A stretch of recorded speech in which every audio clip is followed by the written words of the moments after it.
حضرت موسیٰ علیہ السلام کا زمانہ تھا اور ایک لڑکی کی موت ہو گئی۔ جب لڑکی کی جان نکل رہی تھی تو اس کی ماں بھی وہیں پر بیٹھی تھی اور سارے لوگ لڑکی کے ارد گرد تھے۔ لڑکی بہت زیادہ خوبصورت تھی، بہت زیادہ حسین و جمیل تھی، لیکن جب اس کی روح نکل رہی تھی تو اس کا چہرہ بگڑنے لگا، اس کے چہرے کا رنگ تبدیل ہونے لگا۔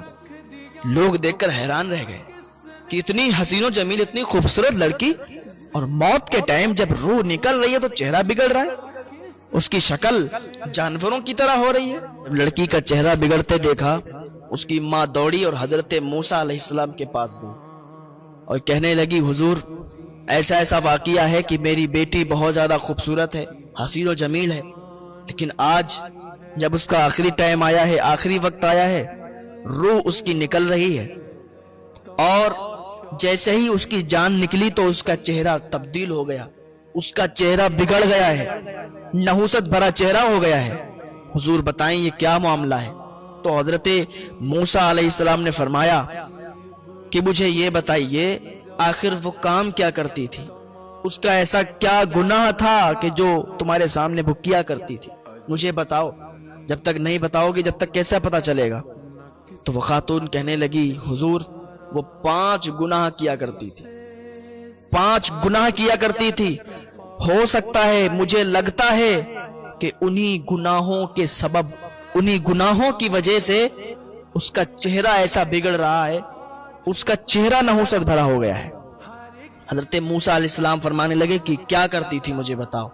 تو وہ عورت کہنے لگی، حضور پہلا گناہ تو اس کا یہ تھا، حسین و جمیل تو وہ بہت تھی، لیکن سنگار کرتی تھی، میک اپ کرتی تھی، اور میک اپ کر کے باہر نکلتی تھی، سنگار کر کے باہر نکلتی تھی، بالوں کو کھول دیتی تھی، دوپٹے کو گھر پہ رکھ دیتی تھی۔ وہ اس لیے نکلتی تھی میک اپ کر کے، دوپٹے کو گھر پہ رکھ کے، تاکہ گلی محلے کے لڑکے اسے دیکھیں، دوسرے لڑکے اسے دیکھیں تو اس پر فدا ہو جائیں، اس پر فریبتہ ہو جائیں۔ اس وجہ سے وہ سنگار کر کے اور گلی محلے میں نکلا کرتی تھی بالوں کو کھول کے، تاکہ دوسرے دیکھ کے اس کی تعریف کریں، لڑکے اس پر فدا ہو جائیں۔ اپنی سہیلیوں میں جا کے باتیں کرتی تھی ادھر ادھر کی کہ دیکھو آج میں گھر سے نکلی تو آج مجھے اتنے لڑکوں نے دیکھا، ایک نے تو یہ کہا، ایک نے تو یہ کہا، بال کھلے تھے، کوئی کچھ کہتا تھا، کوئی کچھ کہتا تھا، دیکھو تو میں حسین کتنی ہوں، خوبصورت کتنی ہوں۔ تو ایک تو اس کا یہ گناہ تھا، اور حضور دوسرا اس کا گناہ یہ تھا کہ جب وہ نکلتی تھی تو میں اسے روکتی تھی، میں کہتی تھی بیٹا ایسے مت جایا کرو، گلی محلے کے لوگ تمہیں دیکھتے ہیں، آوارہ لڑکے تمہیں دیکھتے ہیں، تم پر غلط کمنٹ کرتے ہیں، تم کو غلط کہتے ہیں، اور تم ایسے جاؤ گی تم پر گناہ پڑتا ہے، اور اللہ کا عذاب بہت سخت ہے، اللہ تعالیٰ تمہیں معاف نہیں کرے گا، تمہیں عذاب دے گا۔ تو جب میں یہ کہتی تھی تو مجھے وہ گالیاں دیا کرتی تھی، اور گالیوں تک کی محدود نہیں رہتی تھی حضور، وہ مجھے کبھی کبھی تھپڑ بھی مار دیا کرتی تھی، اپنی ماں کو مارتی تھی، لیکن وہ میری بات نہیں مانتی تھی، پھر بھی وہ جاتی تھی، اور جب میں اس کو یہ کہتی تھی کہ عذاب پڑے گا تو وہ کہتی تھی اگر اللہ تعالیٰ عذاب دیتا نا تو پہلے ہی جب میں گناہ کرتی تھی، جب میں نے پہلی بار جرم کیا تھا، گناہ کیا تھا، تو اللہ کا عذاب تب آتا، یہ تم کیا کہتی ہو کہ اللہ عذاب دے گا؟ نہیں دے گا، جب میں نے پہلے گناہ کیا تھا تبھی اللہ عذاب دیتا، اگر تب نہیں دیا تو اب بھی نہیں ملے گا۔ اللہ اکبر۔ کہتی حضور میں اس کو سمجھاتی تھی کہ تجھے ابھی چھوٹ ملی ہوئی ہے، اللہ چھوٹ دیتا ہے اپنے بندوں کو، ابھی سدھر جا ورنہ وقت ایسا آ جائے گا کہ تو عذاب میں مبتلا ہو جائے گی، کیونکہ اللہ کی پکڑ بہت سخت ہے، جب اس کی پکڑ آتی ہے تو پھر کوئی نہیں چھٹا سکتا۔ اللہ نے چھوٹ دی ہوئی ہے تو وہ مانتی نہیں تھی حضور۔ اور اس کا تیسرا گناہ یہ تھا کہ وہ نماز نہیں پڑھتی تھی، نماز اس لیے نہیں پڑھتی تھی، کہتی تھی میرا میک اپ خراب ہو جائے گا، میں نے ابھی میک اپ کیا ہے، ہر وقت میک اپ میں رہتی تھی، ہر وقت بناؤ سنگار میں رہتی تھی، کہیں ادھر جا رہی کہیں ادھر جا رہی، کہتی تھی مجھے ٹائم نہیں ہے، اس لیے نماز نہیں پڑھتی تھی کہ میک اپ نہ خراب ہو جائے۔ اے میری بہنوں، اللہ کو راضی کرنے پر لگو، دنیا ایک دھوکہ ہے، دنیا کی چیزیں یہی رہ جائیں گی، ساری دنیا ختم ہو جائے گی، تمہیں اللہ کو منہ دکھانا ہے، تمہیں اللہ کے سامنے حاضری دینا ہے، اس وقت جب تم سے سوال ہوگا کہ تم لائی کیا ہو، کون سا تحفہ لائی ہو، تو کیا دکھاؤ گی؟ ہاں، تو دنیا کی باتوں میں نہ آئیں، اللہ کی عبادت میں لگ جائیں، اور کہا حضور اس کا چوتھا گناہ یہ تھا کہ وہ اللہ کی ناشکری کرتی تھی. کوئی بھی چیز اسے ملتی تھی تو وہ اللہ کا شکر ادا نہیں کرتی تھی. یہ بہت بڑا گناہ ہے. کوئی بھی چیز آپ کو ملے, کبھی خوشی ملے یا کبھی غم بھی آپ کو ملے, تب بھی اللہ کا شکر ادا کرو کہ اللہ جس حال میں رکھ رہا ہے اللہ تعالیٰ بہتر کر رہا ہے. جو بھی اللہ کرے گا بہتر کرے گا, جو بھی ہوگا بہتر ہوگا. تو اللہ کا شکر ادا کرو, اللہ کی ناشکری نہ کرو, کیونکہ اللہ تعالیٰ کی جو ناشکری کرتے ہیں وہ اللہ کو پسند نہیں. جو اللہ کا شکر ادا کرتے ہیں اللہ تعالیٰ ان سے راضی رہتا ہے. تو اے میری بہنوں, اے میرے بھائیوں, اللہ کا شکر ادا کرتے رہا کرو. وہ عورت کہنے لگی حضور اس کا 5واں گناہ یہ تھا کہ وہ غیبت کرتی تھی.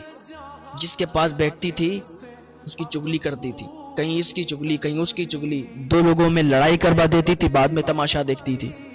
ایک کے پاس بیٹھی ہے تو اسے وہاں سے اٹھ کے اور دوسرے کے پاس جب بیٹھی تو اس کی چگلی کرتی.